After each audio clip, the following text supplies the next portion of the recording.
Bonjour ou bonsoir à tous, chers auditeurs. Vous êtes dans le podcast... Non, pas du tout. Dans le podcast. Vous êtes dedans. Dedans, vraiment à l'intérieur. Bonjour... Bonjour... Ah, mais ça va pas, hein. Allez. Eh ben, bonjour à toi aussi, Alexis. Bonjour, oui.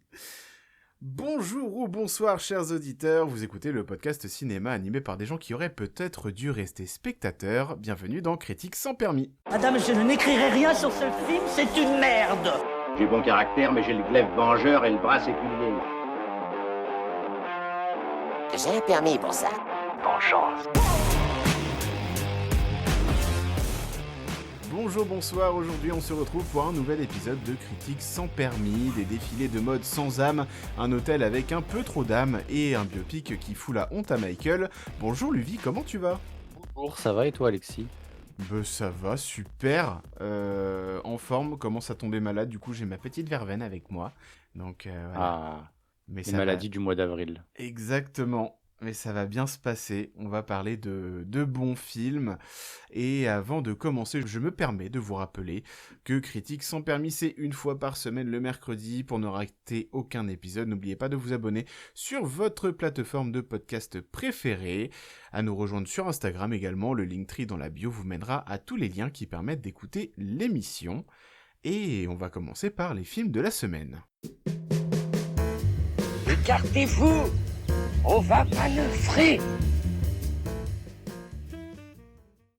Alors, au début du XVIIIe siècle, un groupe de jeunes femmes dissimulées au public, souvent masquées ou derrière une grille, se produit pour les riches mécènes de l'Ospedale della Pietà.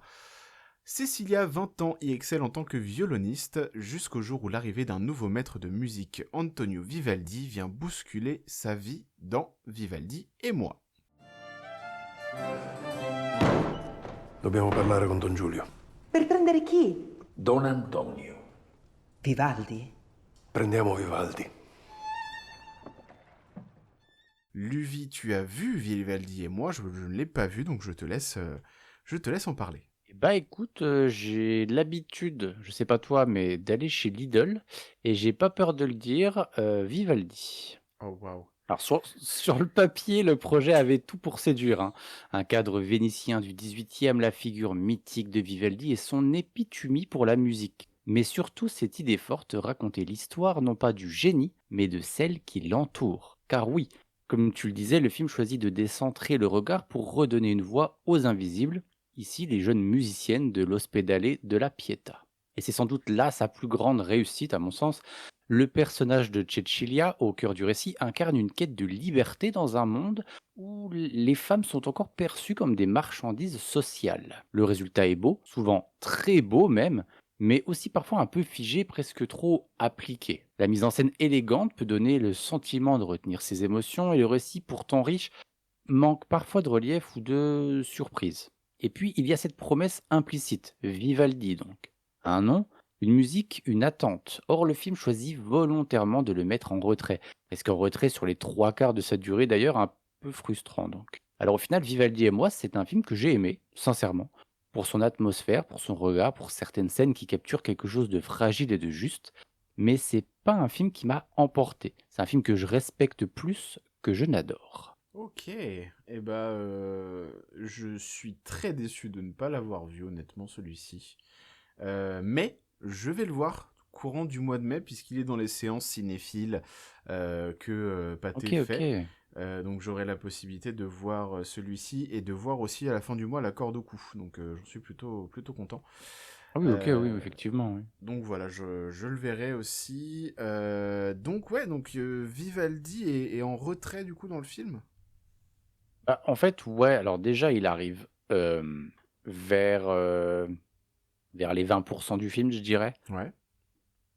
Et puis, au final, c'est pas tant lui qui est important, ses musiques sont importantes, parce que du coup, elles rythment un peu le film quand même. Mais lui, c'est-à-dire que le peu de fois où il apparaît, il arrive, c'est du spoil sans en être, hein, de toute façon, parce que c'est pas le plus important. Mais en fait, si tu veux, il arrive, il va donner les partitions aux orphelines, et ensuite, on voit les orphelines composer ses œuvres. Et c'est ça qui est le plus intéressant pour moi, en fait, si tu veux. Genre, Bah lui, alors c'est Vivaldi, certes, hein. D'ailleurs, c'est pile à ce moment-là, enfin c'est dans parce qu'il a travaillé, si tu veux, 40 ans dans cet orphelinat et pendant ces 40 ans, c'est à ce moment-là qu'il écrit, pardon, les 4 saisons. Ok. Donc déjà, ça, c'est important à savoir, c'est cool, mais c'est assez marrant d'avoir appelé le film Vivaldi et moi en français, Oui, parce que alors que ça ne se concentre pas sur lui. Puisque le titre original, c'est Primavera. oui. Donc rien à voir déjà, hein, voilà. Et du coup, en regardant le film, on se dit vraiment, alors Vivaldi et moi d'accord, mais Vivaldi quand? En fait, parce qu'à part dans les musiques, physiquement, il apparaît.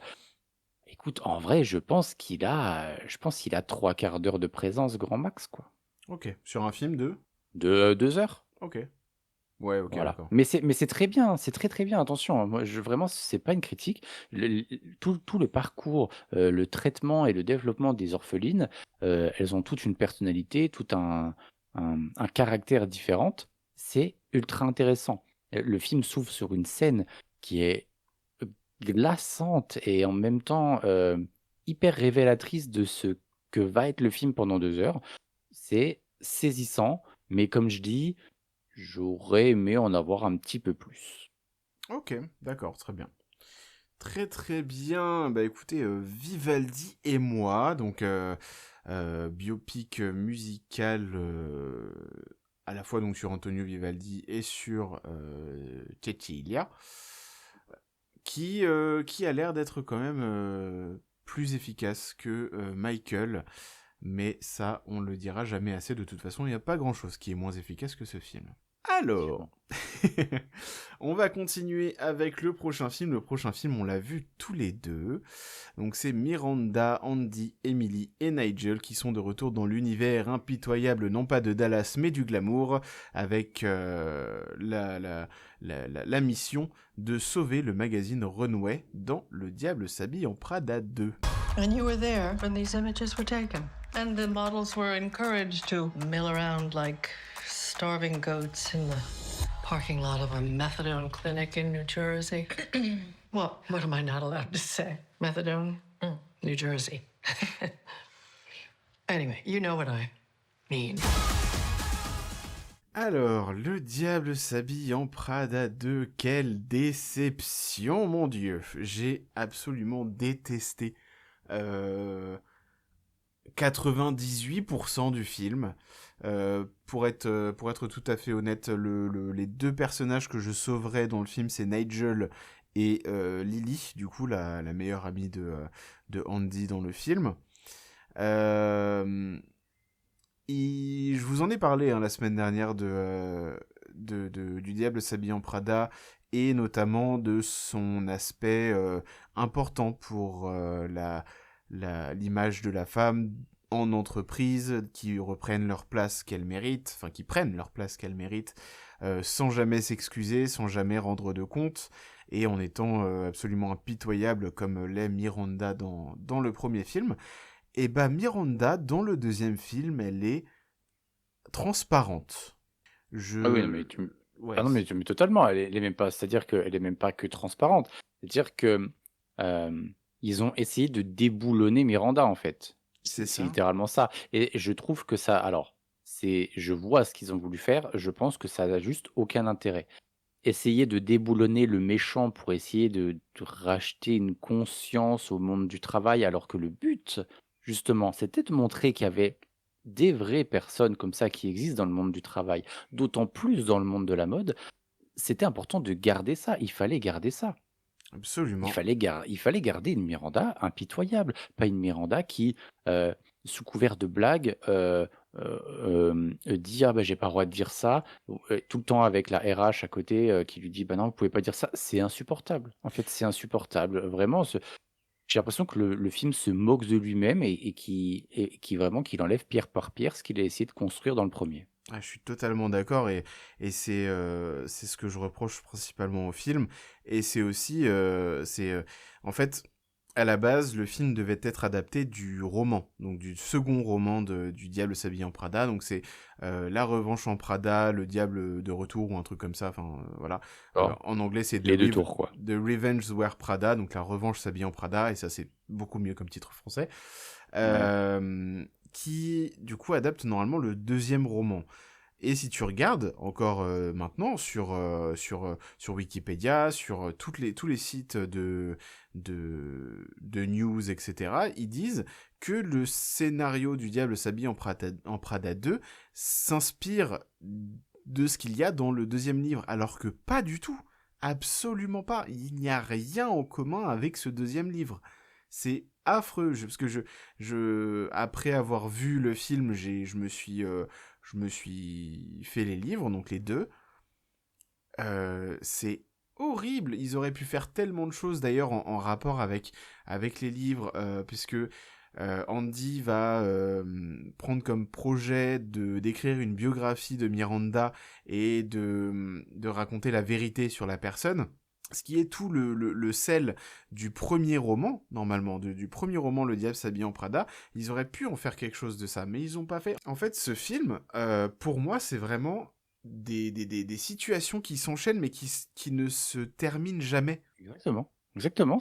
C'est que des entrées et derrière, on n'a pas le plat ni le dessert. Enfin, je suis désolé, mais ça parle de la fast fashion. Il y a une ligne sur la fast fashion. Voilà. Il y a Oui. une ligne. C'est survolé. Il y a une ligne sur l'intelligence artificielle. C'est survolé. Il y a une ligne aussi, j'ai compté, hein, sur les conditions de travail de la mode. C'était tous des sujets qui auraient pu servir le premier film, le compléter, pour dire que non seulement le diable s'habille en Prada, mais la mode aussi et à ce côté diabolique, que ça ne s'arrêtait pas qu'à Runaway. Absolument. Et ben ils l'ont pas fait. Ils l'ont pas fait. Ben non, ils l'ont pas fait. Le film c'est vraiment un raté total. Genre, je trouve que le film passe son temps à vouloir dire que la mode change. Alors déjà, merci. Ça fait déjà 10 ans qu'on le sait. Je Oui. comprends même pas quel est ce message. Bah oui, merci, oui, on voit bien en fait que les gens n'ont plus d'argent et qu'ils ne peuvent plus mettre autant d'argent qu'ils mettaient il y a 20 ans en fait. Oui, merci. Est-ce qu'on n'aurait pas pu faire autre chose que 2 heures de conflit générationnel? Ça aurait été bien, quoi. Puis même, tu parles des manqués au niveau des thèmes, mais t'as tout ce thème justement du journalisme Oui, mais oui. physique avec le journalisme moderne, avec via les réseaux, etc. Il n'y a rien qui est fait avec ça non plus. Il n'y a pas de renouveau du journalisme papier, ou alors eux qui s'adaptent vraiment au journalisme digital. C'est vraiment... Il y a, pour être un peu précis, je vais vous donner une scène qui apparaît dans le film, qui n'a aucune conséquence. Donc peu importe, c'est même pas un spoiler, honnêtement. À un moment, Andy est invité chez Miranda dans sa maison des Hamptons. Donc, Andy va demander, comme dans le premier film, à Nigel comment elle doit s'habiller pour aller là-bas. Et elle flash sur une robe et Nigel lui dit « Cette robe-là, c'est non. Ou alors, si tu la prends, tu ne fais pas une seule tache dessus, tu n'as même pas l'idée d'une tache dessus. » Elle finit par tacher cette robe, il n'y a pas de conséquence. Il n'y a pas non, il n'y a rien du tout. il n'y a pas la chute de cette chose-là. Mais Et c'est ça c'est tout le comme long. ça pendant tout le film. Ouais. Et alors, encore une fois, je vous le rappelle, je suis le chialeur du groupe. Je chiale encore une fois devant Top Chef, hein, voilà.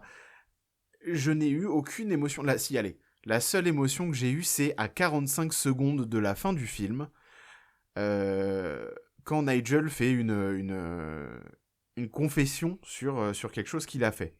Et qui termine en disant « Tu es ma chérie pour toujours ». Là, oui. Là, tu vois, j'ai eu quelque chose, mais encore une fois, Nigel, c'est le seul personnage écrit du film, putain. Oh là là. C'est terrible, hein, C'est vraiment, le seul personnage c'est qui a terrible. de l'évolution. Nigel, c'est le seul personnage qui a... qu'on retrouve, du coup, là où on l'avait laissé dans le premier film, et qui évolue à la fin du film, où je sais pas, c'est terrible, il n'y a rien qui va. Miranda, elle est, comme j'ai dit encore une fois, transparente.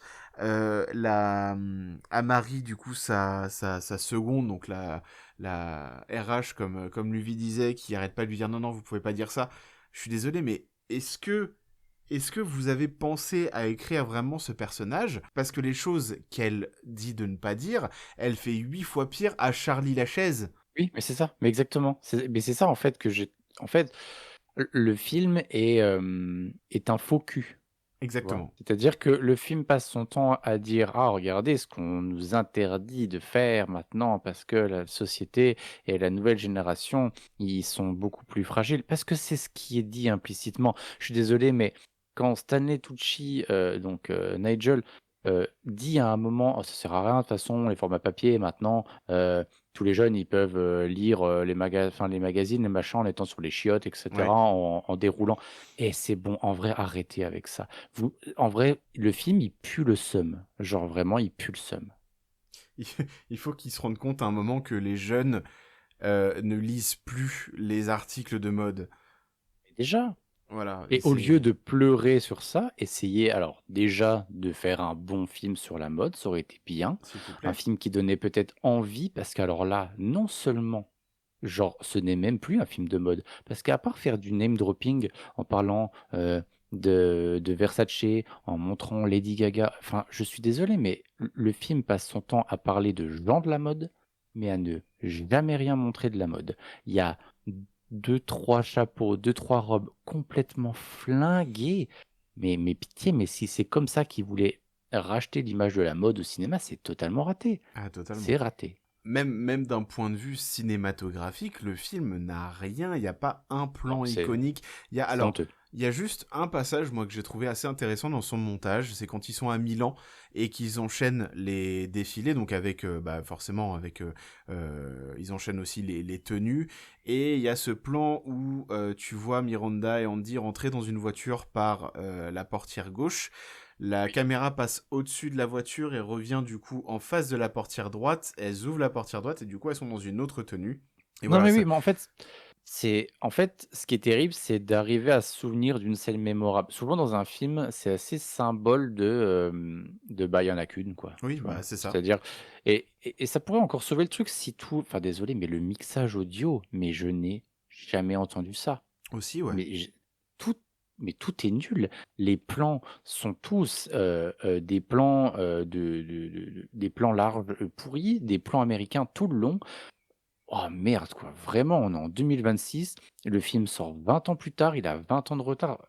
Non, vraiment, c'est nul. Hein. Ouais. Et puis mettre un, un love interest à Andy qui ne sert à rien. Ils ont 7 scènes ensemble. Vraiment, c'est... Ouais. Ils se rencontrent. Elle lui achète un appartement, parce que oui, forcément, c'est un architecte et voilà. Elle lui achète un appartement et ils sont en date. Ils vont à une soirée ensemble. Ils se séparent, ils se remettent ensemble. Donc ça fait 6. Ils ont 6 scènes ensemble. Et Ah, il ne mais sert à rien. Il ne sert à Non, rien, ce personnage. non seulement il ne sert à rien, mais en plus il détruit le premier film. C'est-à-dire Exactement. que tout ce que construit le premier film, à dire elle n'a pas besoin justement d'un homme dans sa vie car elle peut se construire toute seule, elle peut se développer toute seule à travers son travail, peu importe que le travail soit merdique, c'est pas tant la question. Elle arrive à se sortir de ça pour au final dans le 2 retomber. Alors déjà face à un mec, mais je suis désolé, mais qui enchaîne les red flags et qui a l'air mais détestable. Et, Clairement. et, et moi je la regarde et je me dis mais c'est pas possible, genre elle retombe enfin elle tombe là-dedans quoi. Ouais. C'est vraiment c'est navrant mais d'une force. Et c'est pour ça que je dis que Lily, c'est un des meilleurs personnages aussi, parce que c'est la seule qui a un peu de jugeote en mode, bah, la première fois qu'ils se rencontrent, elle fait, vous êtes célibataire? Vous avez des enfants? Divorcé? Ok. Vous avez une carte? Ok, bah, je vais vous googliser. Et tu vois, Hmm. ça, déjà, ça rend la scène un peu drôle, du coup, parce que le film manque terriblement d'humour. Les Ouais. seuls moments où j'ai un peu soufflé du nez, c'est parce qu'il y a eu des notes nostalgiques sur ce qui s'était passé dans les premiers films. Et donc, à la fois, ça rend la scène drôle et ça ramène aussi à un truc de ouais, bah, fais pas ta princesse Disney et tombe pas amoureux du premier gars que tu croises, quoi. Non mais totalement. C'est Totalement. fou. Oh, c'était Ouais. absolument affreux. J'étais quand même, petit point positif, j'étais quand même content de revoir Lucy Liu, voilà. Oui, c'est Voilà. vrai, c'est Voilà, vrai. Et c'est cool. Et Justin C'est Theroux, cool. qui est toujours un acteur que j'apprécie Ouais. énormément, qui a joué dans la série The Leftovers, qui a joué pour David Lynch, il me semble aussi. Enfin bref, Hmm. il est extraordinaire ce comédien. Je trouve qu'ils l'ont gâché avec ce personnage euh, absolument ridicule de petit richou, comic relief. Enfin Oh, mais c'est terrible. c'est navrant, hein, vraiment. Ah, franchement, je n'ai rien à sauver dans ce film. Il est inutile, il n'existe pas. Voilà, pour moi, il ne va juste pas exister. Et je regarderai Le Diable s'habille en Prada sans me rappeler qu'il y en a un 2. Oui, voilà, ouais. Est-ce que tu as quelque chose d'autre à dire sur ce film? Non, c'est bon, c'est bon. Tout va bien. C'est parfait, alors on va continuer avec le prochain film où Home Bowman, un romancier, se retire dans une auberge en Irlande pour disperser les cendres de ses parents. Mais les récits du personnel au sujet d'une sorcière ancestrale hantant la suite nuptiale s'emparent peu à peu de son esprit dans Okum. First time in Ireland. My folks came here for their honeymoon. Always wanted to come back. Why didn't they? I don't know if you've noticed, but there are some odd. Alors, j'aime beaucoup le travail de Damien McCarthy. Je n'ai pas vu tout ce qu'il a fait, mais il a fait le film Oddity, qui est un des films qui me terrorise le plus, que j'ai vu la semaine dernière. J'ai dit que c'était une expérience en salle, mais non, il n'était pas sorti en salle chez nous, il était directement sorti sur les plateformes, mais d'une expérience de cinéma, vous auriez compris. Et il a recommencé avec Okum, ce petit Damien McCarthy, parce que Okum est un film qui fonctionne vraiment très très bien. Donc on a Adam Scott qui joue donc le personnage de Home Bowman, qui est un écrivain très acariâtre, très cynique. Il est absolument horrible avec tout le monde, mais il a une vraie évolution de personnage. Tu comprends petit à petit pourquoi est-ce qu'il est comme ça. Et tu as du coup toute cette légende de cette sorcière qui hanterait la suite nuptiale, qui te donne envie d'aller voir la fameuse suite nuptiale. Et ça vient quand même assez tard hein, dans le film. Le film prend le temps de bien faire monter la situation, de bien faire prendre la mayonnaise, si je peux me permettre, de vraiment bâtir la légende de cette suite hantée pour te donner une séquence sur une nuit qui est absolument terrifiante. Tu ne sais jamais quand va arriver le jumpscare ou quand va apparaître du coup quelque chose derrière Adam Scott ou devant lui. Hein. C'est vraiment incroyablement bien fait. Les jumpscares d'ailleurs, ils sont peu nombreux mais ils sont vraiment très efficaces. Il y a cette figure que vous avez tous vue, parce qu'il est dans la bande-annonce, hein, le truc avec les grandes oreilles, des yeux très ronds, et enfin, ça, c'est quand il apparaît dans le film, ça devient... Ça fait vraiment sens, en fait, c'est pas une figure d'horreur juste pour dire, bah regardez, on a fait un truc un peu flippant pour vous faire peur. Il est bien amené, il est efficace, la narration est superbe. T'as une deuxième partie de film qui switch totalement dans l'horreur, et c'est fabuleux. Vraiment, j'ai qu'une seule hâte, c'est de le revoir. Je vais le revoir d'ailleurs mercredi, donc aujourd'hui pour vous, avec ma meilleure amie, j'en suis très content. Et voilà, c'est Okum, mais il faut allez le voir en salle, il est extraordinaire si vous avez la possibilité de le voir évidemment. Ouais, dis bien si vous avez la possibilité. Hein. Ouais, parce que notre cher hein, Louis n'est pas... Enfin, le film n'est pas distribué près de chez lui. Ah non, mais c'est terrible, hein, vraiment. Mais vraiment, pas du tout... Ah, mais il n'y a rien. C'est-à-dire que j'ai regardé les 5 cinémas les plus proches de moi. Après, au-dessus, non, je vais pas aussi loin juste pour un film, quoi. C'est trop après. Donc, non, tant pis. Ok, bah Non, putain, vraiment zéro séance. Peut-être une séance de rattrapage. On verra bien. j'espère, je le souhaite, Ouais. vraiment, je te le souhaite. En plus, vraiment, je pense que ta dame va beaucoup l'apprécier aussi. Euh, Ouais. c'est trop bien. C'est, Nous verrons, hein. je pense que ce que je tiens des listes de mes genres préférés, enfin de mes films dans des genres préférés, et je pense il est pas loin d'arriver dans le top, le petit Okum là. Je pense que Il y en a beaucoup qui disaient. ouais, en le reverrant, Mm. en le revoyant mercredi, pff, la conjugaison et moi, ça fait 12. C'est pas ça que vous devez dire. Non, donc en le Les liaisons revoyant. dangereuses, là. Ah oui, non, mais c'est terrible. En le revoyant, du coup, mercredi, je me ferai un avis final s'il passe dans mon top horreur. Mais en tout cas, très très bonne séance. D'ailleurs, il est arrivé quelque chose de très drôle pendant la séance, c'est-à-dire que pendant la scène finale, il devait rester 5 minutes de film, les lumières se sont allumées. Oh, ok. Les lumières de la salle se sont allumées et on a vu du coup l'employé du cinéma. D'ailleurs, si il y a un employé du cinéma Gaumont Pâté de Disney Village qui écoute cette émission, merci parce que vous êtes extraordinairement gentil et efficace et vos salles sont toujours plutôt propres. Donc c'est très très bien. Bravo à vous. Vous déchirez. Et du coup, on a vu donc la tête de l'employé du cinéma qui a passé la porte en mode bon, je viens non, le film n'est pas fini, merde. Donc c'était assez Aïe, drôle. aïe, aïe. Mais ça va, c'était en tension relâchée vraiment. Donc c'est vraiment les derniers instants du film, donc ça a rien gâché au film en réalité. Bon, ça va. Ce qui a gâché quelque chose au film, cependant, c'est les deux connasses au fond de la salle qui arrêtaient pas de parler à voix haute. Ah, les films d'horreur. Ah ouais. Il y a- Ah, quel bonheur. Au point où il y a un gars, du coup, parce que moi, j'ai ma place attitrée au cinéma, je me mets toujours à la même place, et c'était quand même bien plus loin derrière moi, et il y avait un autre monsieur que ça a agacé beaucoup plus vite que moi, qui, du coup, a commencé par des chutes, et qui a fini par dire putain, vous nous cassez les couilles, on n'entend que vous, barrez-vous. Elles se sont levées, elles sont parties. Merci, monsieur. Ah, j'ai eu ça, j'ai eu ce coup aussi.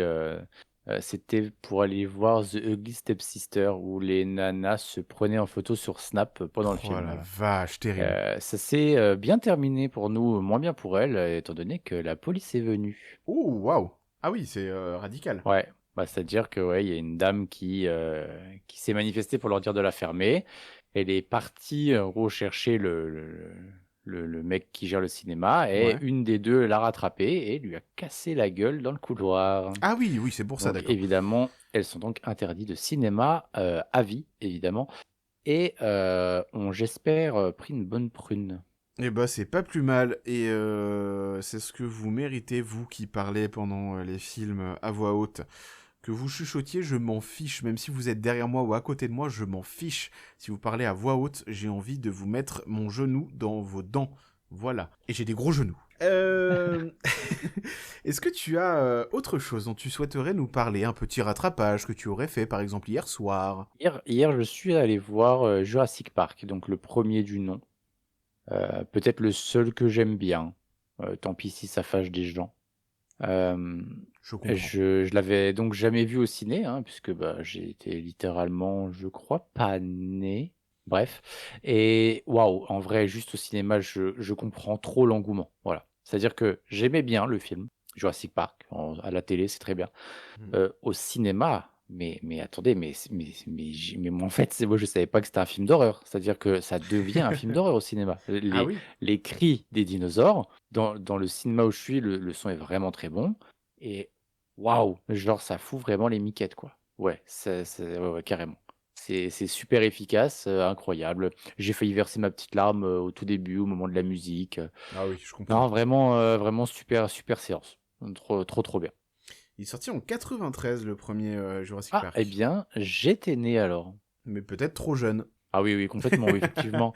Oui, mais oui, j'étais né et ouais, du coup, je suis content. C'est le premier de la rétrospective qui va être donc faite sur Spielberg.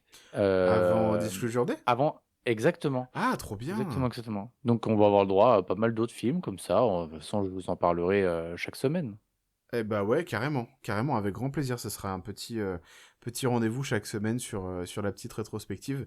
Et on va en parler aussi un petit peu après de Monsieur Spielberg. Très très bien. Moi de mon côté, j'ai pas eu de rattrapage. J'ai revu des films pour notre chronique de la semaine. Puisque notre chronique de la semaine, bah, vous savez, la semaine dernière, on a eu Michael. Cette semaine, il y a Vivaldi et moi. On s'est dit, pourquoi pas rester sur les biopics, qu'ils soient musicaux ou des biopics simplement pour raconter la vie de quelqu'un. Bah, en fait, on a décidé de vous parler de ça. Donc, on va vous parler de nos biopics préférés. Attention, ce film n'est pas un film sur le cyclisme. Merci de votre compréhension. Que vous soyez de chair ou de sang, peu importe, car il n'en a que le nom, on va parler de Truman Capote. Have you read the article about the killings in Kansas? I think that's what I want to write about. Hello, my name is Truman Capote. I was in Marilyn's apartment just last week. Ah, j'avais prévenu. Hein. Ah oui. Ah, j'ai même. prévenu. Non, mais j'ai prévenu, voilà. Bref. Ok. Imaginez un écrivain qui tombe tellement sous le charme de son sujet qu'il finit presque par s'y perdre. Aujourd'hui, je te parle de Capote. Allez-y, riez un bon coup et après on redevient sérieux, ok? Ce biopic, il parle de quoi? Eh ben, il s'attarde sur un moment précis de l'écrivain, celui de l'écriture de sang-froid. Ce qui est passionnant, c'est que le film ne se contente pas de montrer un écrivain au travail. Et heureusement, sinon on se serait fait un peu chier. Même dans Misery, ils se sont rendus compte de ça. Le film nous plonge dans une sorte de tension morale permanente. Capote enquête sur un meurtre atroce, se rapproche des coupables et plus il avance, plus une question dérangeante s'installe. Est-ce qu'il est en train de comprendre ces hommes ou de les utiliser pour écrire un chef-d'œuvre? Attention spoiler, mais le détail qui rend l'histoire encore plus troublante et qui m'a le plus intéressé, c'est ça. Pendant l'écriture du livre, Capote a développé une relation très forte avec l'un des meurtriers, au point de retarder la fin de son livre.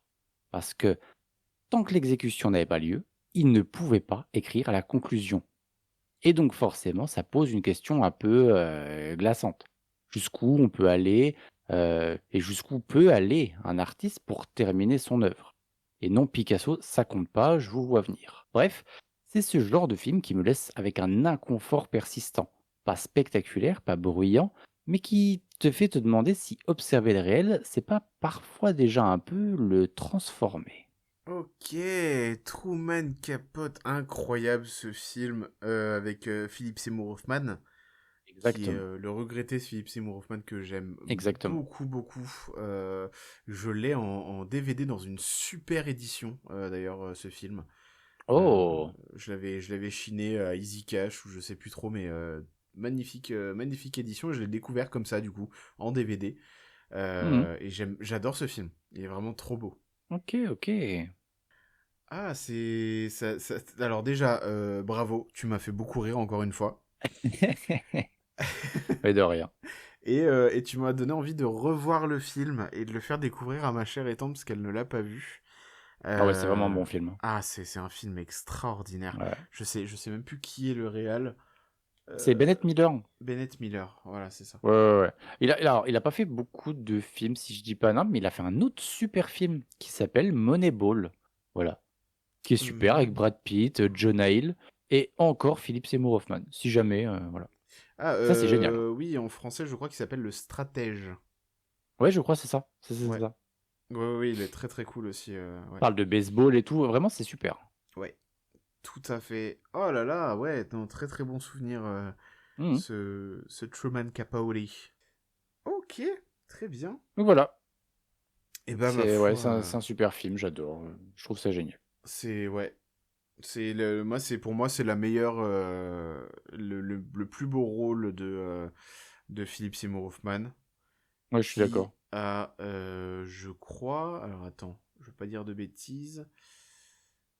Oscar du meilleur acteur pour Philip Seymour Hoffman en 2006. Ouais, c'est ça. Ouais, il a eu pour Truman Capote, hein, d'ailleurs. Ouais, c'est ça, ouais. Ouais, totalement. Donc, Ouais, totalement, non, totalement. c'est incroyable. Tous les comédiens dedans sont très très forts. Catherine Keener, elle est folle. Enfin, non, c'est trop bien. C'est trop bien. Bravo. Ouais. Premier biopic plus que validé. Eh bien, à ton tour. À mon tour, et mon premier film, c'est l'histoire d'un génie. Entre talent pur, excès en tout genre et décisions discutables, il prouve qu'on peut voir très loin, même sans y voir tout court. On va parler de Ray.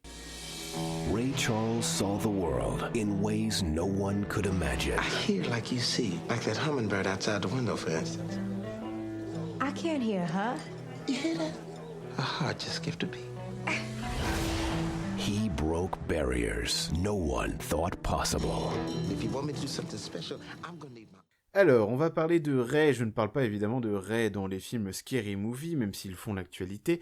Non, là on va parler de Ray Charles. Donc on va oublier Jamie Foxx et on va vraiment se concentrer sur Ray Charles, puisque dans ce film, il ne joue pas un rôle, il l'incarne à merveille. Il devient Ray Charles dans sa gestuelle, dans sa voix, dans son énergie. C'est le genre d'interprétation dans un film qui porte le film sans jamais forcer. Donc comment parler de ce film sans mentionner la musique de Ray Charles qui a parcouru toute ma vie sans cesse. J'ai été touché par sa musique dès le plus jeune âge et ici chaque morceau n'est pas là juste pour apparaître et faire plaisir. Il raconte il raconte sa vie, ses combats et ses émotions. Cet homme a révolutionné le gospel, le blues et la soul et je trouve qu'on ne le remercie pas assez. C'est un film très efficace dans sa narration. Il ne cherche jamais à édulcorer.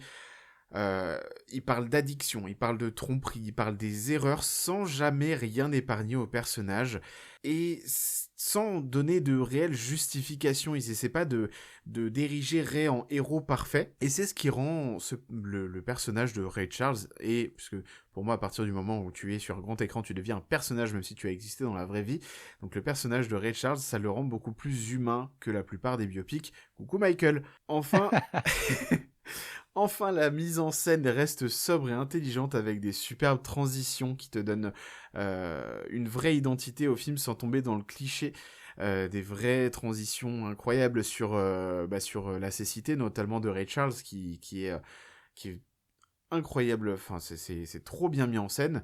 Et c'est un biopic qui tient debout parce qu'il repose sur 3 piliers solides, une performance incroyable, une musique vivante et un portrait sans filtre. Et il y a...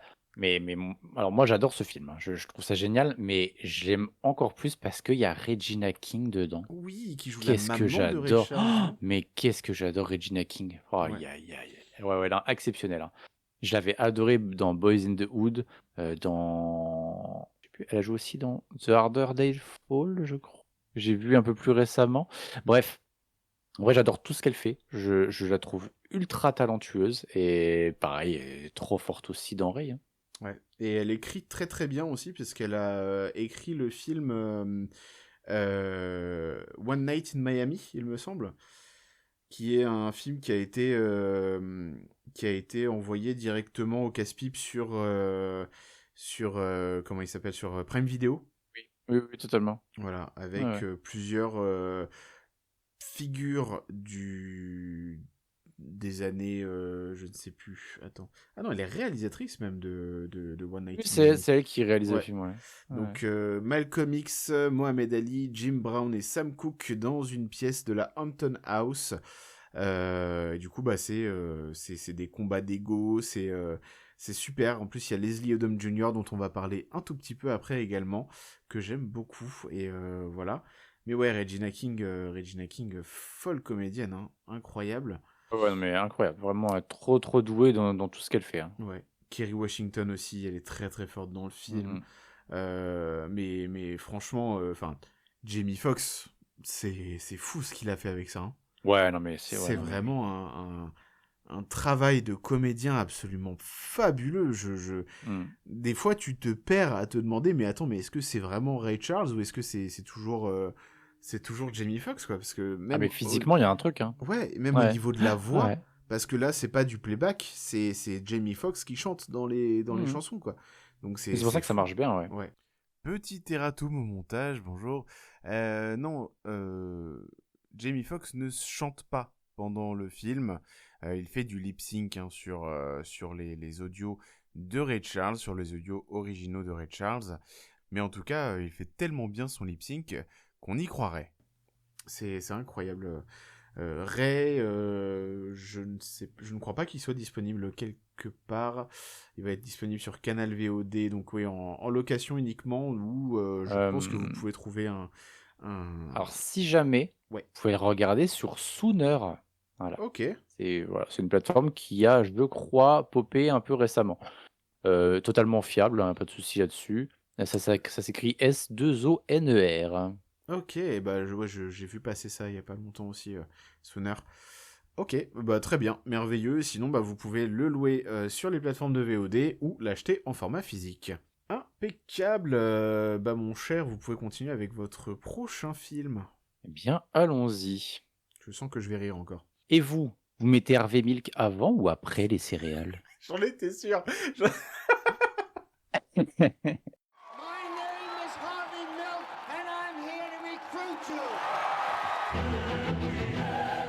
If homosexuals are allowed their civil rights, then so would prostitutes or thieves or anyone else.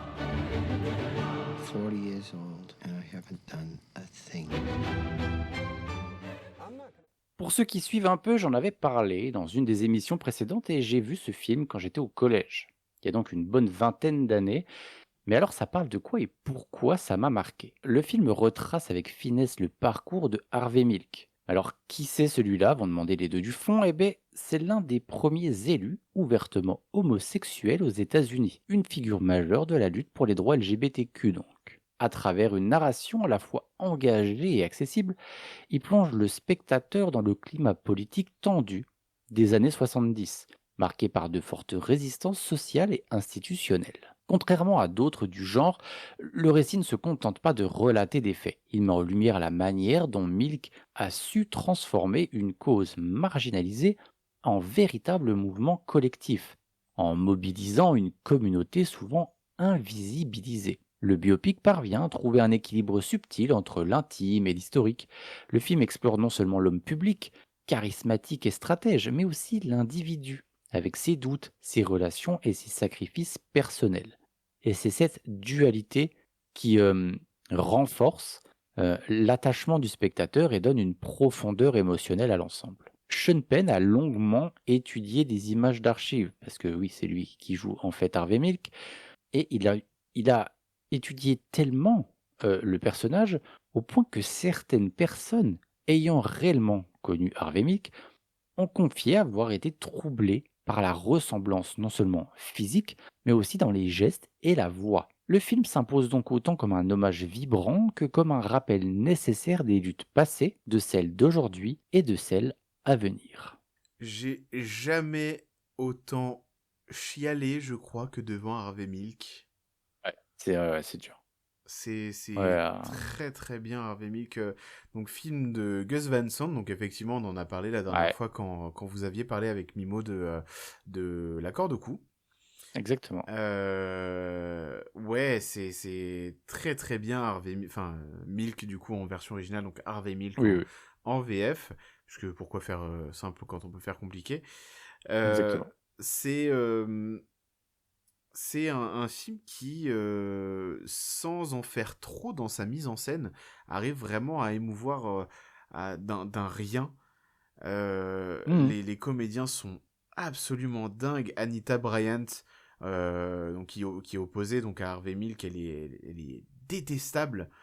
Pour elle, vraiment, les homosexuels, c'est de la vermine, il faut les éradiquer. Enfin, c'est un personnage absolument horrible.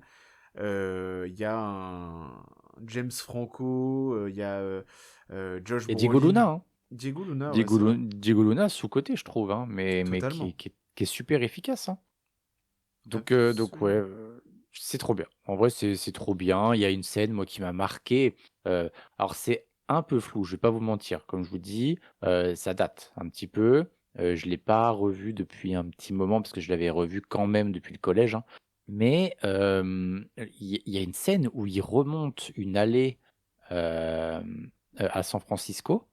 Et waouh, mais la scène est fantastique. Vraiment, ceux qui ont vu le film vont comprendre, ou même ceux qui l'ont vu récemment, vont comprendre où je veux en venir. Il y a une scène vraiment de espèce de joie, de liberté comme ça dans cette remontée d'une rue de San Francisco.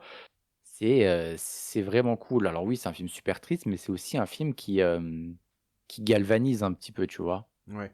Donc ouais, moi j'ai adoré, hein. J'avoue que j'adorais déjà à l'époque, aujourd'hui ça a pas changé.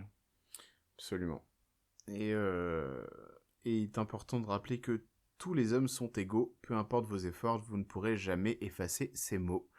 C'est une citation de Harvey Milk qui m'a beaucoup marqué. Et Exactement. c'est incroyable. Voyez Harvey Milk qui est disponible sur Rakuten TV, de ce que je vois Ouais. ici, ou sinon, encore une fois, en VOD ou en format physique.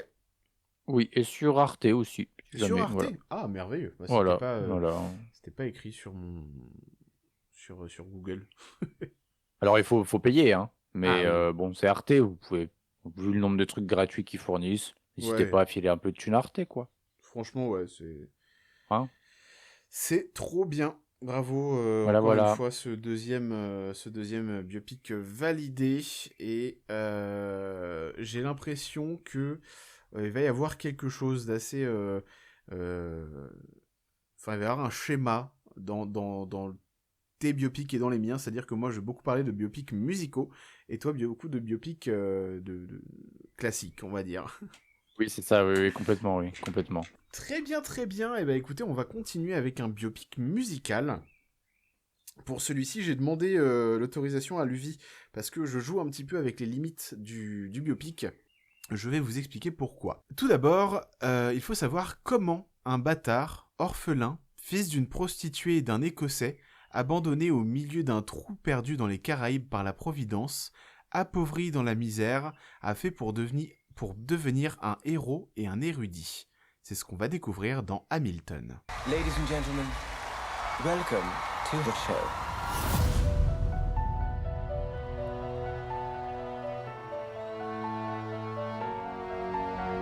The $10 founding father without a father got a lot farther by working a lot harder, by being a lot smarter, by being a self-starter. Alors, c'est effectivement... Alors attends, je Oui. me permets juste de te couper. Alors pour moi, c'est pas dérangeant du tout, mais on entend les oiseaux derrière, c'est vraiment Ah, très merde. joli. Voilà, tu sauras, c'est toi qui choisis si tu veux garder ou pas, mais c'est super joli et agréable. Eh ben, tu sais quoi, je le garde. Voilà. En parce vrai, que j'ai en chaud. vrai, c'est vraiment mignon. En vrai, c'est vraiment mimes. Parce que j'ai très chaud, et même avec On la dirait, verte, j'ai chaud. on donc, dirait que t'enregistres dehors, c'est vraiment super cute. En Voilà, fait, je tu suis sur ma sauras. terrasse, voilà. Non mais tu verras quand tu vas écouter au montage. Je te laisse après ça, mais c'est vraiment trop cool. Ok, très bien, parfait. Alors, Hamilton, c'est donc un peu limite concernant les films biopics, puisque c'est pas réellement un film. C'est à la base une comédie musicale sur Broadway, créée par Lin-Manuel Miranda. Est-ce que tu connais Lin-Manuel Miranda, lui? Et bah en vrai, pas du tout. Et pas du tout, Genre et vraiment, pourtant, bah. je suis sûr que oui. Alors attends, ouais, j'avoue que alors comme ça. Est-ce que tu as vu le film Vaiana, le premier, enfin l'original? Ouais. Les musiques sont écrites par Lin-Manuel Miranda. D'accord, ok, Par ok, exemple. ok. Il a composé des musiques pour les derniers films Star Wars. Il a fait un film... Enfin, il a écrit du coup un film qui à la base est une comédie musicale, encore une fois, qui s'appelle In the Heights, d'où l'on vient en version française. Donc c'est sa comédie musicale à la base, et c'est Justin Lin, je crois, qui a réalisé, ou John Chu. Non, c'est John M. Chu qui l'a réalisé. C'est très très cool aussi, je t'invite à le voir si tu ne l'as pas vu. Mais voilà, Lin-Manuel Miranda, il a fait beaucoup de choses. Il a fait pareil des musiques pour le dernier film Mufasa. Il travaille beaucoup avec Disney, et Disney du coup pour... je sais pas si c'est pour le récompenser ou pour surfer sur l'engouement qu'avait cette comédie musicale. Je vais plus parier sur la deuxième option connaissant Disney. Mais du coup, ils ont dit, bah écoute, Lin-Manuel Miranda, tu vas nous refaire quelques captations de Hamilton et tu vas pouvoir les diffuser directement sur Disney+. Donc, Hamilton, ça raconte l'histoire des pères fondateurs des États-Unis, et notamment Alexander Hamilton, qui est responsable du coup de tout le système financier des États-Unis. C'est ma comédie musicale préférée. Je l'ai vue un nombre incalculable de fois sur Disney+. Je l'ai vue sur scène également à Londres. C'est extraordinaire dans son écriture. Donc déjà, il faut savoir que c'est un opéra rock.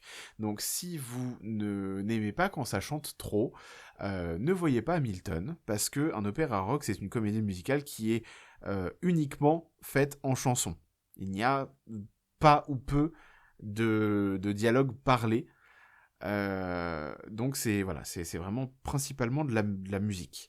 C'est de la musique, mais c'est pour l'époque, du coup, parce que c'est 1776, c'est de la musique, mais c'est du hip-hop. Ça va être du jazz, ça va être des choses comme ça. Et c'est, en fait, ce que j'aime beaucoup, c'est que c'est l'histoire des États-Unis racontée par les États-Unis actuels, entre guillemets. C'est-à-dire que presque aucun comédien qui interprète donc Alexander Hamilton, George Washington, Jefferson ou peu importe, presque aucun comédien n'est blanc. C'est que des comédiens racisés. Et je trouve ça incroyable, c'est beaucoup trop bien écrit. D'ailleurs, l'introduction que je vous ai dit, donc comment un bâtard, un orphelin, un fils de prostituée, etc., c'est littéralement le début de la toute première chanson de la comédie musicale. Il y a des idées absolument folles. Il y a un personnage qui représente... il y a un personnage qui est là pour représenter une balle. Juste une balle de fusil, de pistolet. Et c'est superbement bien fait. C'est incroyable, Hamilton. Je vous invite à le voir. C'est sur Disney+. Ça dure un petit peu longtemps, puisque c'est une comédie musicale de Broadway, mais il y a un interlude... que vous pouvez vous pouvez en profiter pour faire une pause et continuer après. C'est fabuleux, tout simplement parce que Lin-Manuel Miranda est une des personnes les plus talentueuses de cette planète.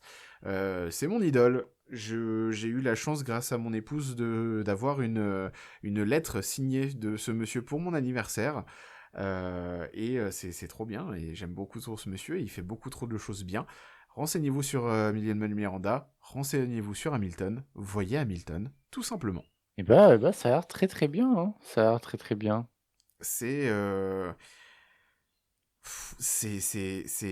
drôle, tu apprends des choses, puisque bah forcément c'est un biopic, c'est le biopic de Alexander Hamilton, et surtout des États-Unis, des pères fondateurs des États-Unis. Donc forcément il y a tout ce qui était à l'époque, donc il y a le racisme, va y avoir tout ce qui est esclavage qui va être traité, avec Alexander Hamilton qui est un créole en fait, donc il a essayé de lutter contre l'esclavage.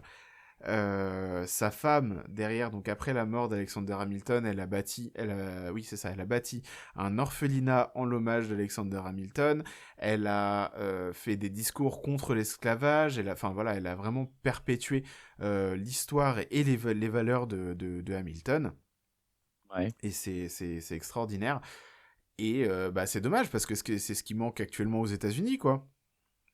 Oui, effectivement. Ouais. Putain, je vois en plus Jefferson qui est joué par David Diggs. Ouais. Alors ça va peut-être parler à ceux qui regardent la nouvelle saison de The Boys parce qu'il joue dedans. Oui, Dans la j'ai vu dernière ça, saison ouais. de The Boys, ouais, il joue Father. Voilà.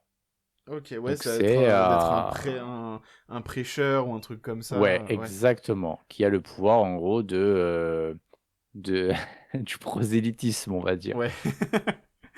Ok. Donc voilà. Ah, faut que trop je bien. rattrape la fin de Gen V saison 2 et que je regarde cette saison de The Boys parce que... Gen V d'ailleurs qui ne sera pas reconduit. Ouais, très déçu. Ouais. Après, est-ce que c'était nécessaire? Écoute, Vu voilà. qu'il termine justement The Boys avec cette saison-là, je sais pas. Je pense que non en vrai. David Diggs, qui est un comédien fabuleux, qui lâche des raps incroyables dans cette comédie musicale, avec Trop bien. une vitesse folle. Une élocution nickel. Il joue du coup Jefferson, mais il joue aussi Lafayette, qui est donc du coup un Français, et bah forcément il lâche des petits mots en français, et c'est trop drôle, c'est vraiment très très drôle de voir David Diggs comme ça. Et David Diggs, rappelons-le, qu'il a chanté Donald Trump is a white supremacist. Voilà. Incroyable. Non, c'est franchement... Je sais que tu commences un peu à te mettre aux comédies musicales. Là, tu as récemment acquéri Chicago. Et si tu as le temps et l'envie, je t'invite vraiment à regarder Hamilton. C'est vraiment super. Oui, du coup, j'ai découvert Chicago, justement, parce que j'écoute un autre podcast de quelqu'un qui s'appelle Anaïs se fait des films. Et du coup, elle a présenté le film avec une amie à elle. Et j'avoue qu'en fait, ça me l'a tellement bien vendu, je me suis dit, bon, je le prends en Blu-ray, voilà, je pourrais me le mater dans les bonnes conditions, quoi. Ouais, c'est très très bien Chicago. Bah ça fait partie aussi des films que j'ai vus au cinéma, que j'ai vus en DVD et que je suis allé voir sur scène aussi. C'est très très chouette Chicago. Il y a They Both Reach for the Gun qui est incroyable, la scène de Cell Block Tango qui est iconique.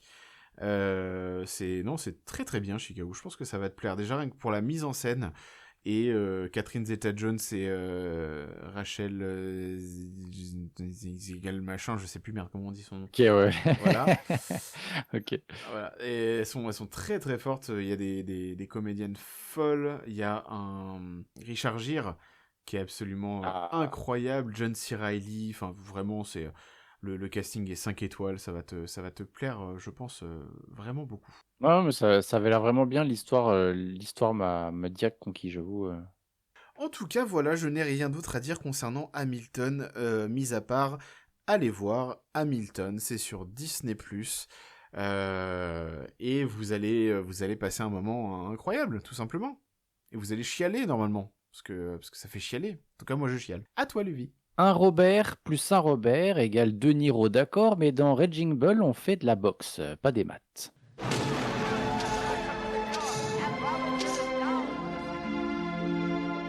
Jake, he's embarrassing me with people.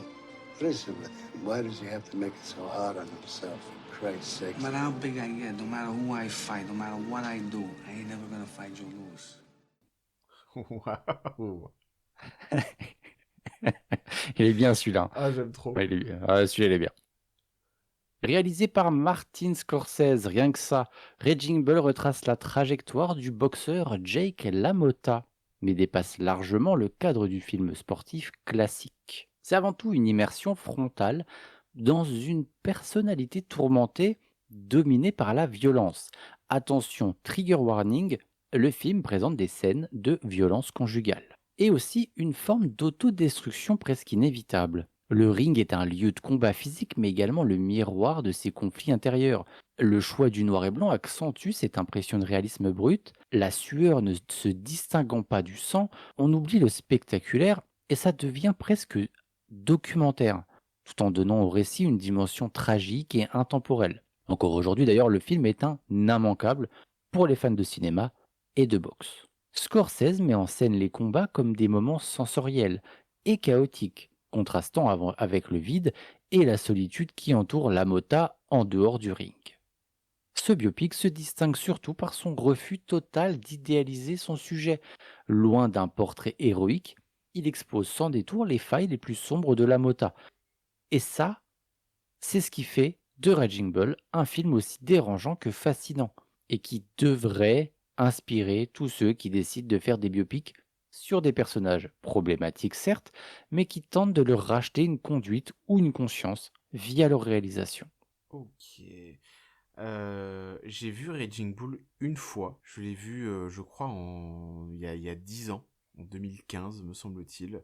Mais j'ai des images qui me marquent. La scène d'ouverture du film est incroyable. Les plans, ils sont sublimes.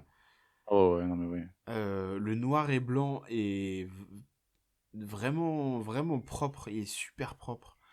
C'est très très bien Raging Bull. J'en ai des souvenirs assez éparses, assez. Tu vois, je vais avoir des scènes qui vont popper comme ça, Ouais, des flashs, ouais, voilà, ouais. mais sans Hmm. forcément avoir le truc en totalité. Donc, il faudrait que je me le revoie. Je vais me le remettre dans ma liste, dans ma watchlist déjà bien trop longue. Mais c'est assez saisissant dans mes souvenirs. Je me rappelle avoir été vraiment chopé, vraiment limite à bout de souffle avec les personnages, tu vois.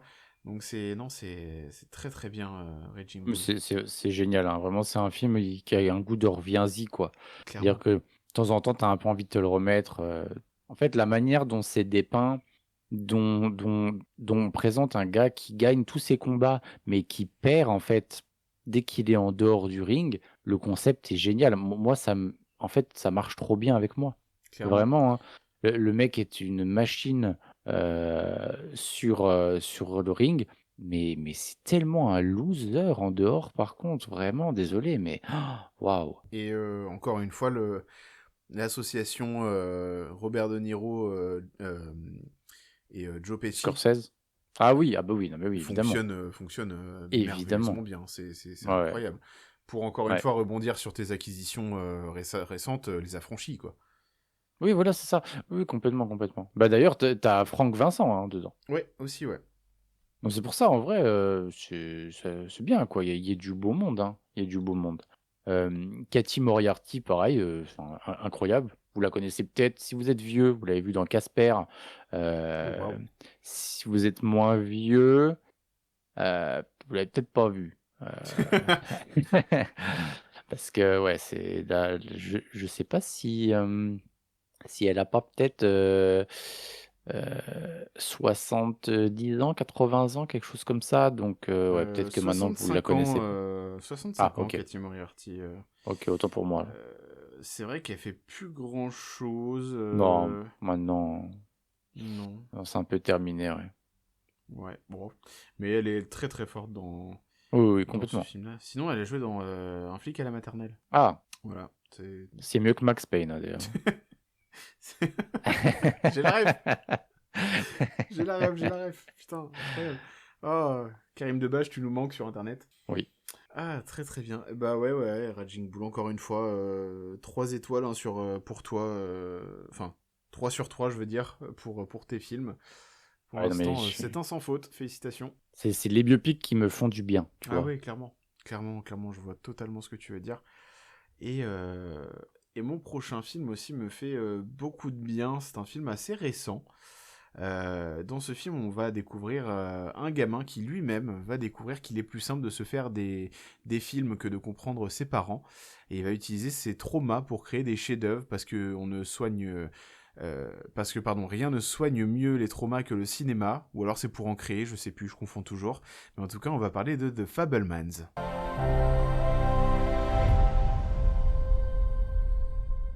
What kind of movie are we gonna make?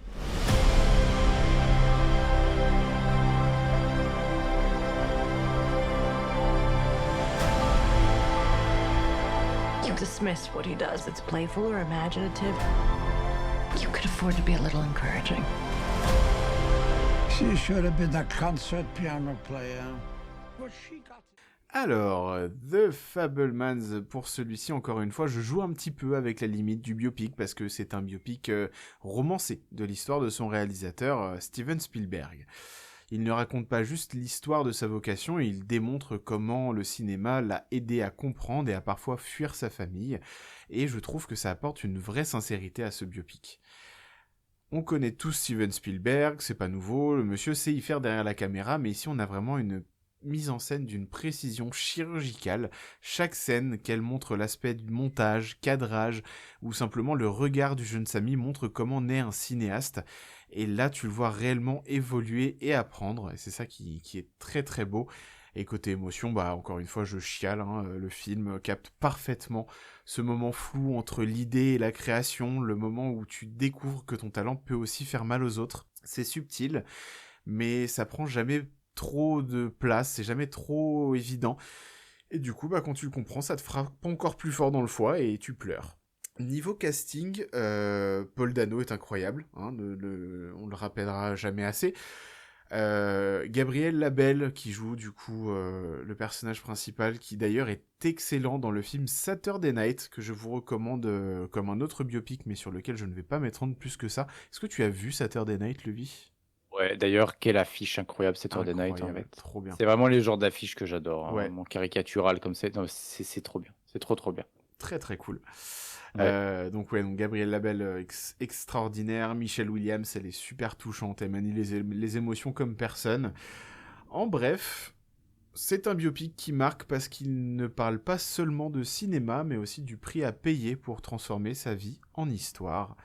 Et c'est ça qui est beau. Est-ce que tu l'as vu, The Fabelmans, mon cher lui? Ouais, mais je crois que je l'ai vu, c'était le Covid encore. Ouais. Ouais, il me semble que c'était encore le Covid. Mais j'avais bien aimé. Il y a, il y a plusieurs scènes qui m'ont marqué. Je sais que le film, j'ai beaucoup aimé dans son ensemble, hein, évidemment. Ouais. Mais quel film incroyable, franchement. Waouh. Ouais, il y a une scène où il se fait une projection dans un placard sur un drap, il me semble, qui m'a marqué de fou. Enfin, visuellement, c'est une dinguerie. Enfin, c'est tellement de belles petites idées, justement, de ces premiers courts-métrages que tu fais avec tes jouets quand t'es un petit peu intéressé au cinéma, avec une caméra que tes parents t'ont offert. Et vraiment, moi, je me revois un petit peu avec le caméscope que j'avais emprunté à des amis de ma sœur, à faire justement, à faire des petits trucs avec mes Action Man. Enfin, c'était voilà, c'est Ça donne envie de sortir le Super 8 là. Exactement, Super 8 que je me suis fait voler par mon ex. Let's go. Voilà. Et puis moi je sais que si elle écoute cet épisode du podcast, ma femme va pouvoir confirmer. Je la saoule avec une scène du film de Fablesman. C'est la scène avec Lynch à la fin. Oui, bah oui. Voilà. La scène des lignes d'horizon. Ah Et oui. c'est devenu un peu un running gag entre nous, où des fois on regarde un film et je lui dis regarde. Je dis pourquoi elle est parfaite cette scène, et puis je la sens souffler. Je la sens souffler en mode parce que la ligne d'horizon elle est pas au milieu. Je lui dis ouais, exact. Ma femme a le même truc avec le surcadrage dans les films d'horreur. Bah voilà. Tu vois, c'est ce genre de running gag qui sont trop bien. Ouais, c'est très très chouette. Non, oui, rien que pour David Lynch, en vrai, le film vaut le coup. Bah oui, c'est trop bien. Sûr. Merci. C'est chouette. Puis Steven Spielberg, encore une fois, on en a parlé en début d'émission, on en parle là et on en reparlera bientôt. On va en parler beaucoup encore là, ouais. Les films du coup de rétrospective que tu vas avoir, et pour Disclosure Day, dont la bande-annonce passe en ce moment dans les cinémas. Je n'avais vu aucune bande-annonce du film. Quand j'ai vu celle-ci, je me suis dit j'ai trop envie de le voir en fait. Ma femme m'a dit moi aussi. Je lui ai dit de toute façon c'était ça, où je te tirais par les cheveux pour venir le voir avec moi. Je rigole. Allez. Je ne fais pas ça à ma femme, calmez-vous. Qui fait ça? Personne ne fait ça. Je vais me faire cancel. Je fais ça que à Luvi, le tirer par les cheveux. Voilà, ça marche bien, hein. Ouais. J'en ai plus un seul. Mais en tout cas, non, Fabelmans, c'est très touchant. Encore une fois, Paul Dano est merveilleux, et on emmerde Quentin Tarantino. Voilà comment terminer mieux cette présentation de biopic que par on emmerde Quentin Tarantino. Exactement. Eh bien, mon cher, vous pouvez continuer. C'est peut-être Nolwenn qui a le roi, mais c'est Maria Callas. Oh putain de merde.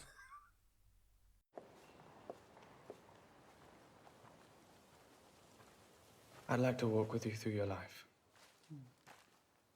Should I call you Maria or La Callas?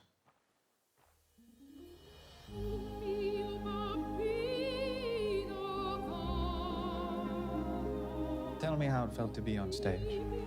An exaltation, an intoxication. I thought the stage itself would burn. Maria, sortie en 2024 et réalisée par Pablo Larraín, que l'on connaît aussi pour son biopic sur Jackie Kennedy. Ici, le biopic s'intéresse donc à la vie de Maria Callas, figure mythique de l'opéra, mondialement connue, on peut le dire, grâce à ses versions magnifiques comme Casta Diva ou encore Vinci d'Arte. Le film explore autant son génie artistique que ses fragilités personnelles. Et c'est ça qui m'a plu.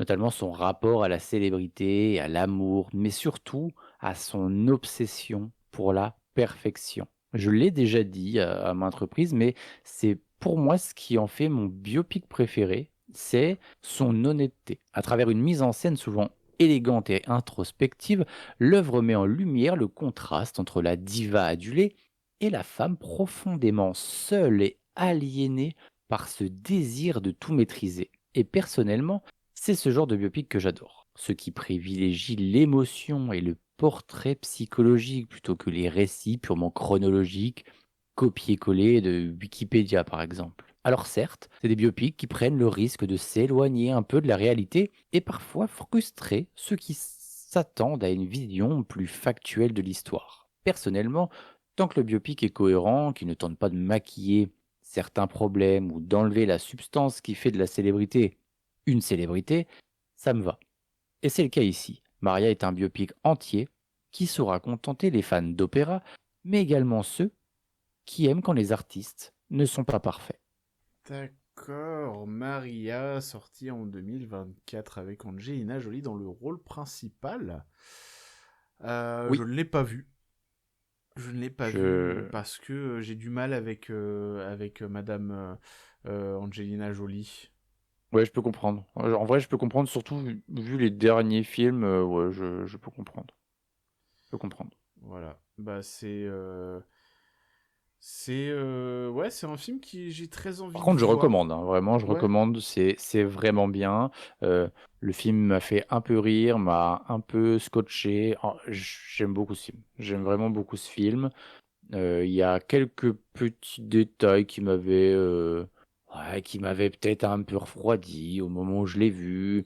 Mais ce qui est sûr, c'est que au niveau du biopic musical, en tant que célébrité musicale, c'est mon préféré.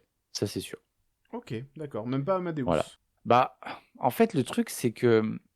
Putain, c'est dur parce que, en fait, si tu veux, je préfère mettre Amadeus dans les adaptations dont on a parlé dans notre épisode précédent. Même si, évidemment, si Amadeus c'était vraiment que un biopic, pour moi, Amadeus gagne, mais alors sans forcer, quoi. Ok. Mais pour moi, c'est plus une adaptation d'un biopic, tu vois ce que je veux dire? Ok, ouais, je vois. Voilà. D'accord. Et dans le film, petite parenthèse, mais en vrai qui est pas inutile, il y a Alba Rohrwacher, je sais pas si je dis bien, c'est pas très grave, qui joue dans le film, qui est la sœur de Alice Rohrwacher, que vous connaissez peut-être parce que c'est celle qui a fait La Chimère ou Corpo Céleste, qui sont des films exceptionnels. Ok, d'accord. Voilà. Ok. Et il y a Vincent Macaigne aussi. Oui, parce que j'ai l'impression qu'il est partout. J'ai l'impression que peu importe où je regarde, il y a Vincent Macaigne. Là, je l'aime bien. Hein. Je l'ai vu dans. Enfin, je l'ai vu, non, j'ai pas vu le film, mais dans La Poupée, qui est sorti récemment, là. Il est sorti dans C'est quoi l'amour? Ouais, dans Le Muganga. Sens de la fête, dont on a parlé aussi il y a pas longtemps. Enfin, c'est terrible. Ouais. Il joue dans Furcy aussi. On l'a mis dans notre faux film du 1er avril. Oui, la venue de l'avenir. Et il fait même une voix dans Arco. Alors bon, à partir de là... Après, moi, je l'aime bien, en vrai. Non, il est je trouve qu'il est efficace. Dans le sens de la fête, en tout cas, c'est un de mes persos préférés. C'est un très bon comédien, Vincent Macaigne, là-dessus. Ouais, complètement. Incroyable. Complètement. Très, très cool. Ok, bah, ma foi, je le mets à ma liste à voir plus tard. C'est fait. Et ça la rallonge encore une fois. Merveilleux. Merci, Luvi. Mais de rien. Et on va parler d'un film qui est longtemps resté dans ma liste des films à voir plus tard. Parce que qu'est-ce qui se passe quand on prend un videur de boîte de nuit un peu brut, qui est engagé du coup pour conduire un homme noir virtuose du piano dans le sud raciste des États-Unis. En tout cas, ils vont avoir besoin d'un petit guide pour éviter les ennuis, un petit guide qui s'appelle le Green Book, et c'est également le nom de notre film. Yeah. Some guy called over here, a doctor. He's looking for a driver. You interested? I am not a medical doctor. I'm a musician. I'm about to embark on a concert tour in the Deep South. What other experience do you have?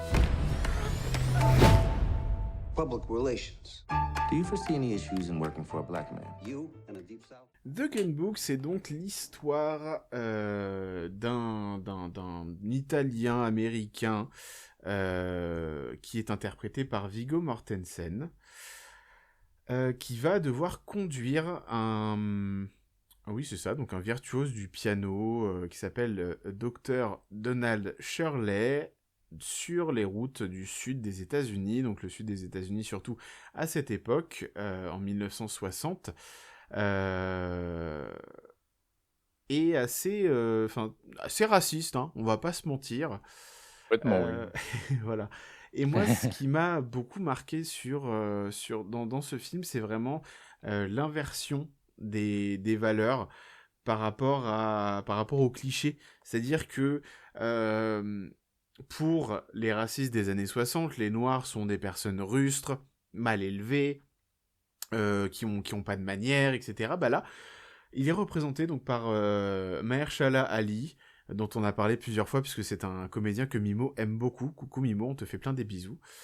Donc il est interprété par Mahershala Ali, qui a des manières absolument impeccables, qui a une élocution parfaite, qui a du verbe, qui a de la verve, et qui est donc ce pianiste que les gens du Sud engagent parce que pour eux, leur culture, c'est ça, en fait. C'est engager des pianistes noirs pour dire, regardez, nous, on a ça, ça fait partie de notre culture, mais par contre, dès qu'ils ont fini de jouer, ils n'ont pas le droit d'utiliser les mêmes toilettes que nous, hein. Non, surtout pas. Enfin voilà, c'est fou. Et de l'autre côté, les Blancs qui se disent très bien maniérés, avec une éducation parfaite, etc. Là, c'est représenté par Viggo Mortensen, du coup, qui joue Frank Villalonga, donc Tony Lachach, qui est crade, qui parle mal, qui est violent, et enfin voilà, c'est vraiment cette inversion de valeur, moi, qui m'a beaucoup plu. L'évolution des personnages, elle est subtile, et vraiment bien amenée. T'as Tony qui devient de plus en plus conscient des mondes qui les séparent, et Doc, il va se décoincer un peu, il va s'ouvrir, il va dévoiler ses démons, on va apprendre des choses sur ce personnage également, donc je vais pas en dire parce qu'il faut vraiment que vous voyez ce film, et parce que c'est incroyable. C'est disponible sur Prime Video, me semble-t-il. Oui. Il faut que vous le voyez parce que c'est un très très beau film. Viggo Mortensen, il incarne parfaitement l'Amérique profonde et ce racisme systémique. Il y a des scènes très touchantes où justement t'as Tony Lachach qui va apprendre entre guillemets à Doc qu'est-ce que c'est le KFC, il va lui faire goûter du KFC pour la première fois, ça donne des scènes vraiment très drôles. T'as d'autres scènes qui sont vraiment très touchantes.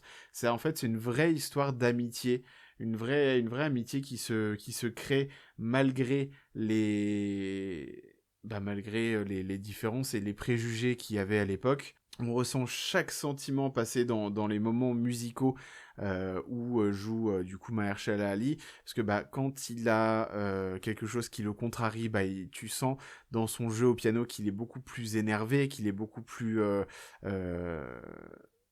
erratique du coup dans ses notes, etc.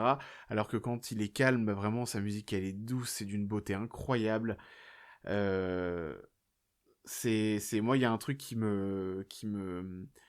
m'a beaucoup marqué dans le film, c'est un moment Mahershala Ali qui dit si je suis pas assez noir pour être noir, pas assez blanc pour les blancs, et pas assez viril, qu'est-ce que je suis?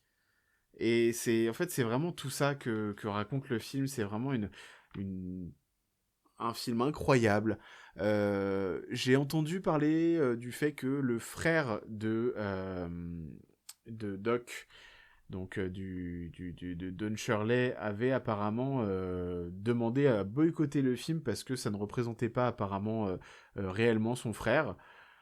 Mais c'est à peu près le seul qui dit ça dans tout l'entourage de tout le monde. Donc voilà, on a une sublime Linda Cardellini qui est incroyable, que vous connaissez certainement, parce que si vous avez vu le film Scooby-Doo, c'est elle Daphné, c'est elle Vera, pardon.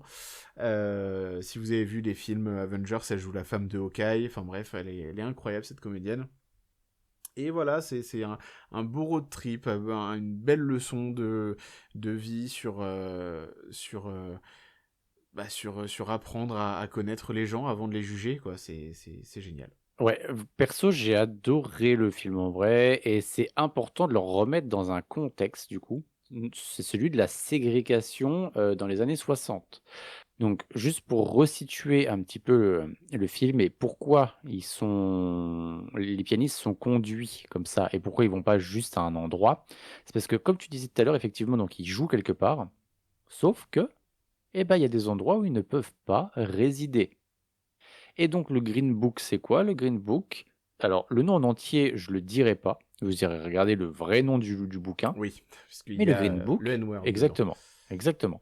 Mais le Green Book, c'est quoi? C'est un bouquin avec des lieux où on peut aller, aller dormir, en gros. C'est-à-dire que les pianistes allaient jouer à un endroit. Ensuite, ils prenaient leur petit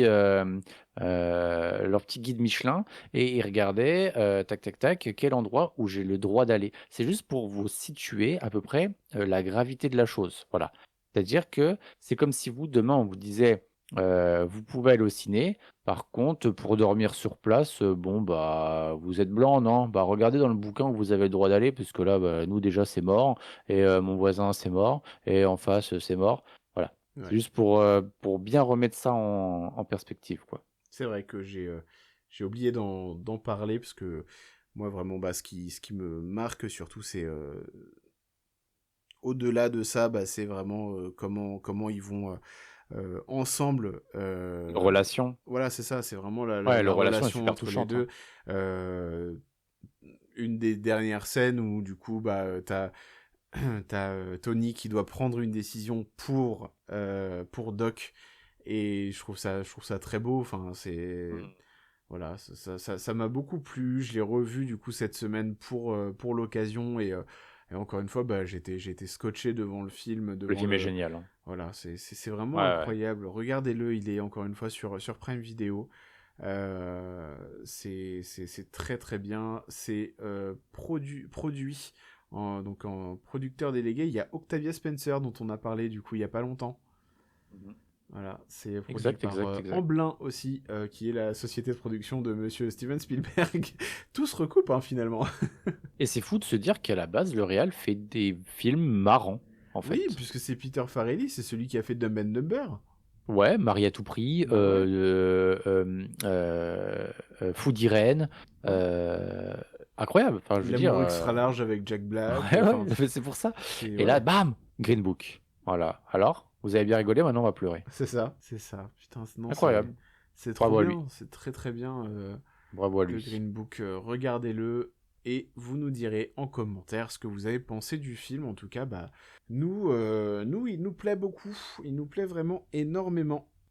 Ok, écoutez, c'est tout pour les biopics, c'est déjà pas mal. Et écoutez, on va commencer à parler des films qui nous ont, en tout cas qui vont nous attendre en salle ce mercredi 6 mai, qui vont squatter un petit peu nos salles de cinéma.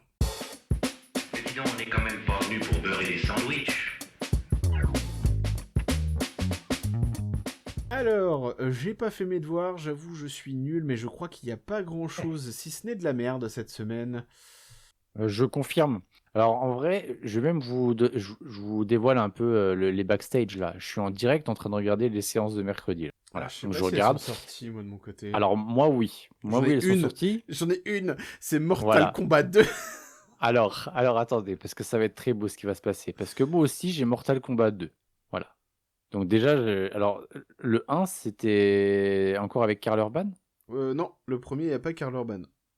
Ok, ok. Faudrait que je regarde parce que je sais pas si j'ai vu le 1. Je Bref. l'ai vu très récemment, je l'ai noté 1 étoile sur Letterboxd, c'était douloureux. Ok, ok. Non, mais je sais pas si je vais y aller, je vais pas vous mentir. Par contre, c'est un truc que je vais peut-être aller voir, c'est pour le plaisir, Ah en vrai. oui, avec Alors, Alexandra Lamy. c'est un biopic sur le Womanizer, littéralement. Ah mais oui. Oui, c'est la véritable histoire du Womanizer. Rien que pour ça, bah, j'y vais, quoi, en vrai. Avec Alexandra Lamy, François Cluzet. Ouais, en vrai, pourquoi pas. J'irai. En tout cas, le film dure 1h20.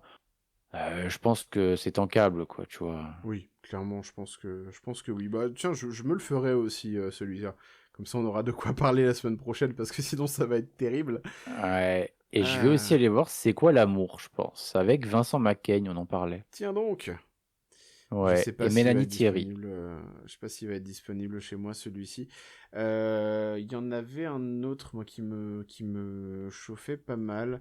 Je vais rechercher le nom. C'est un film avec Aaron Taylor Johnson et Theo James. C'est The Criminals. Oui, j'avoue, ouais. Ouais, j'avoue que je ne vais pas y aller. Je te laisse y aller.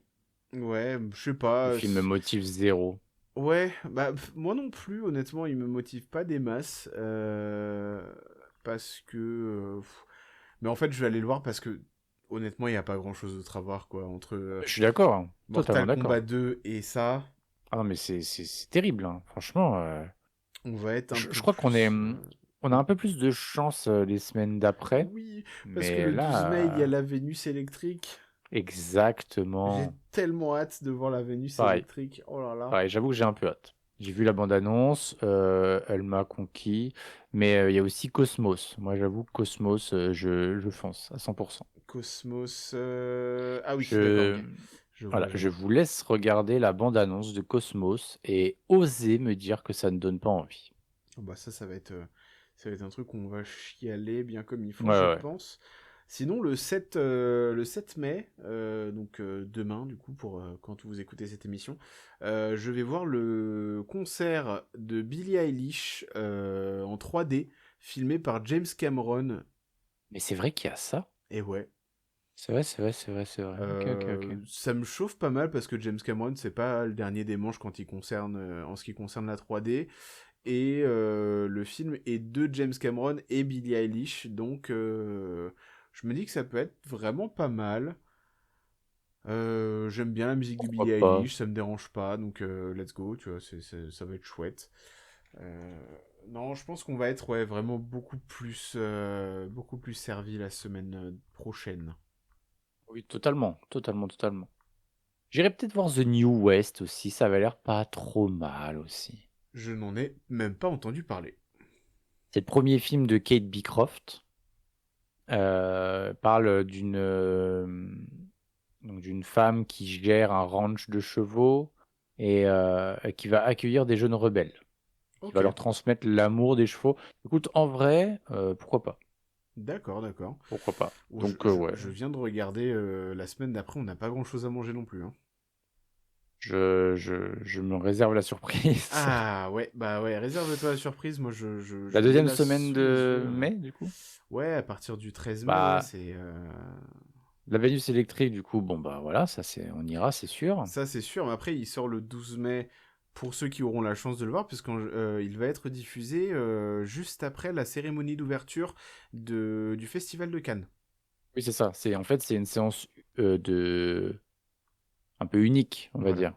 De Oui, oui, mon oui. côté, je n'ai pas encore la possibilité de le réserver, bien Alors, que mon application me dit que c'est dans les choses que je peux réserver, donc je sais pas si c'est juste pas diffusé chez moi ou si juste bah faut que j'attende un peu pour réserver, mais j'espère vraiment beaucoup qu'ils vont le diffuser ouais, chez moi parce que c'est j'espère pour toi aussi, hein. Moi, j'ai trop déjà envie, réservé, j'avoue, c'est fait.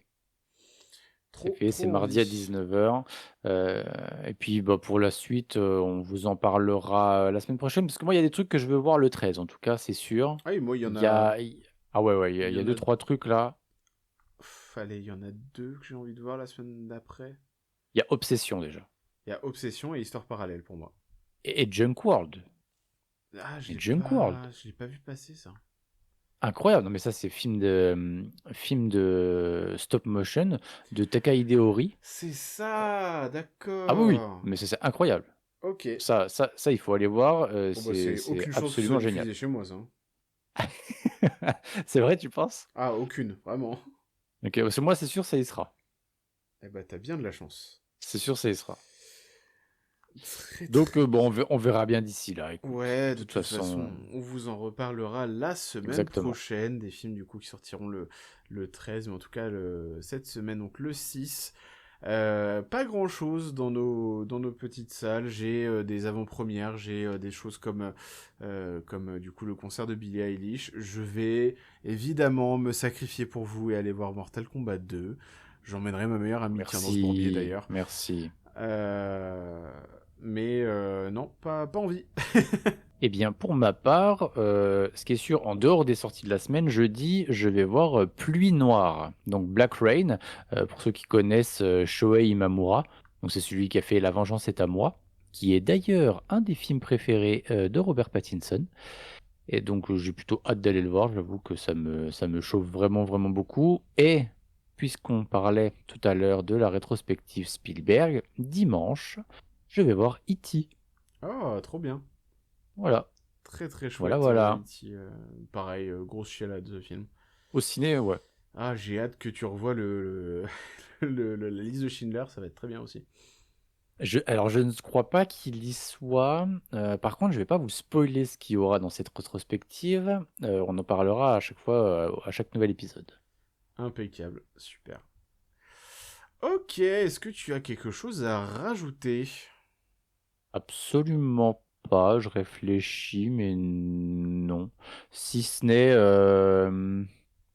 une petite crotte de nez envoyée sur le jury du Festival de Cannes pour avoir donné un prix réalisé à un film réalisé par IA. Voilà. Ils ont fait une partie de festival avec avec des trucs réalisés par IA. Il y a eu plusieurs films qui ont concouru pour cette chose-là. Donc voilà, immense déception, perso. En plus, c'était Agnès Jaoui qui était présidente de ça. On en a dit du bien d'Agnès Jaoui, puisque tu as vu la semaine dernière Le Goût des autres. Oui, c'est ça. Donc tu comprends d'autant plus ma frustration, voilà. Ouais. C'est ça.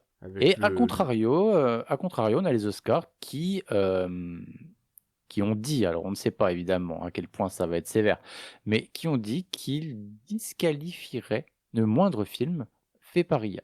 Voilà. C'est très bien. Bravo aux Oscars. Ils ont un temps d'avance par rapport à nous, les Français. Effectivement. Ah, c'est terrifiant de voir tout ce qui est fait maintenant avec l'IA, de voir à quel point les gens donnent de l'importance à l'IA et nous disent que il faut quand même apprendre à vivre avec. Bah non, en fait. Je reste persuadé positivement que c'est une passade et que ça finira par lasser les gens. Déjà, de se rendre compte qu'en fait, c'est moche, déjà. Et puis, que ça ne mène à rien, en fait. Je veux dire, je comprends pas comment ça pourrait perdurer dans le temps. Ce n'est pas un truc utile. Je veux dire, créer un film par IA qui n'a pas d'âme, ça ne va jamais rester dans les mémoires. Donc, ça n'a pas d'intérêt. Donc, j'essaie de rester positif en me disant que c'est une passade. Je le souhaite, je l'espère, et je vais essayer de penser aussi positivement que toi. Très très bien, écoutez, chers amis, c'était encore une fois Critique sans permis. Pour ne rien rater à nos actualités, suivez-nous sur Instagram et abonnez-vous au podcast sur la plateforme de votre choix. Laissez-nous des commentaires, laissez-nous votre opinion sur l'émission. En tout cas, nous, on n'a pas besoin de permis pour avoir un avis. Merci à tous de nous avoir écoutés et à la prochaine. Bisous.